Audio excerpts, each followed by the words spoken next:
వాస్తవానికి ముఖ్యమంత్రి చంద్రబాబు నాయుడు గారు చాలా గంభీరంగా ఉంటారు. నిజం చెప్పాలి అంటే సార్ నవ్వడం కూడా చాలా తక్కువ విజువల్స్‌లో చూస్తుండే. చాలా గంభీరంగా కనిపిస్తూ ఉంటారు.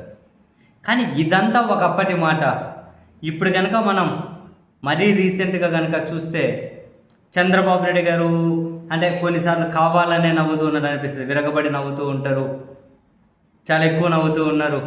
అని నవ్వడం ఒక ఎత్తు అయితే నాకు తెలిసి ఇంతకుముందు ఎప్పుడూ లేనంతగా 3 సార్లు సార్ సీఎంగా ఉన్నారు. ఇప్పుడు నాలుగోసారి కదా! ఇంతకుముందు 3 సార్లు ఎప్పుడూ లేనంతగా ఈ నాలుగోసారి సీఎం అయిన తర్వాత క్షేత్రస్థాయిలో జనాలను కలిసే క్రమంలో అంటే ఇవి పీఆర్ కోసము ఇవంతా పీఆర్ స్టంట్‌లే అన్న సంగతి చేసే వాళ్ళకు తెలుసు, చూసే వాళ్ళకు కూడా తెలుసు. కానీ కొన్ని మరీ సార్ ఎక్స్‌ట్రీమ్ లెవెల్‌కి క్షేత్రస్థాయికి వెళ్తూ ఉన్నట్టు అనిపిస్తది. ఆటోలో వెళ్తూ ఉంటారు, ఇళ్ళకెళ్ళి టీ పెడుతూ ఉంటారు. ఇళ్ళకెళ్ళి టీ పెట్టడం, ఇళ్ళకెళ్ళి భోజనం వండడం, ఆటోలో వెళ్తూ ఉండడం. అండ్ తాజాగా కూడా చూడండి, ఒక మత్స్యకారుల కుటుంబం దగ్గరికని వెళ్ళి అక్కడికెళ్ళి వాళ్ళ ఇంట్లో ఉండి అక్కడ చేపలు తిరగేస్తూ ఉన్నారు. వాళ్ళ ఇంట్లో అంటే చేపలు తిరగేస్తూ ఉన్నారు, కూర్చొని మాట్లాడుతూ ఉన్నారు. ఇవన్నీ సరే, ఒక నాయకులు ఎవరైనా ప్రజలతో కలవద్దు అని ఏమీ చెప్పరు. డెఫినెట్లీ ముఖ్యమంత్రులు ప్రజలతో చాలా దగ్గరగా ఉండడం సంతోషమే, ఎవరు కాదనరు. కానీ ఇంతకుముందు ఎన్నడూ కూడా ఈ స్థాయిలో చంద్రబాబు గారు చేసినట్లు మనమైతే చూడలేదు. ఆఫ్కోర్స్ వినలేదు కూడా. సో మనం చంద్రబాబు గారు ఇంతకుముందు సీఎం అన్నప్పుడు మనం పిల్లలం మీరు అవన్నీ చూడలేదు అనుకున్నా, వినలేదు అంటున్నాం.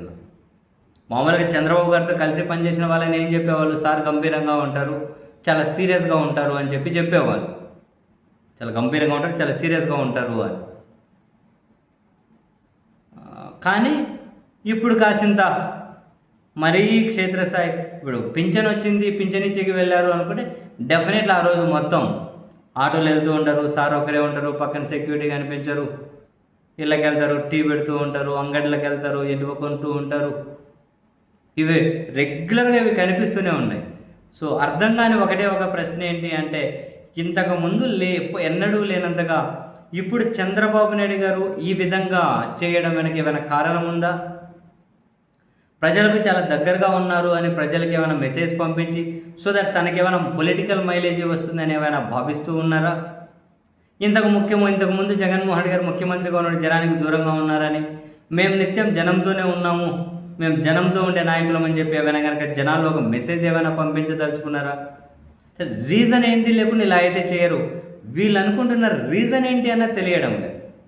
టీ పెట్టి కిరాణా షాప్కి వెళ్ళి పప్పరమెంట్లు కొనుక్కొని మత్స్యకారులకి వెళ్ళి చేపలు తిరగేసుకుంటూ ఇవన్నీ కొన్ని నిజంగానే కొన్ని పేరు అబ్బో మరి ఎక్స్ట్రీమ్ ఉన్నట్టున్నాయని చెప్పి బహుశా నాకు తెలిసి తెలుగుదేశం పార్టీ వాళ్ళకు కూడా అనిపిస్తూ ఉన్నా అదేమీ ఆశ్చర్యం ఉండకపోవచ్చు, ఒకవేళ వాళ్ళకి అలా అనిపించినా. కానీ ముఖ్యమంత్రి గారు ఈ స్థాయి వరకు వెళ్ళడం వెనక ఏదో వాళ్ళ వ్యూ పాయింట్ ఒక బలమైన కారణం ఉంది. వాళ్ళు ఏదో ప్రొజెక్ట్ చేద్దాం అనుకుంటున్నారు, కానీ ఏంటి అన్నది తెలియట్లే. వాళ్ళు ప్రొజెక్ట్ చేద్దాం అనుకున్నది ఈ విధంగా ఫలితాన్ని ఇస్తుంది అనుకుంటారా? జనరల్ వాళ్ళు అనుకుంటూ ఉండొచ్చా? ఏమో మరి.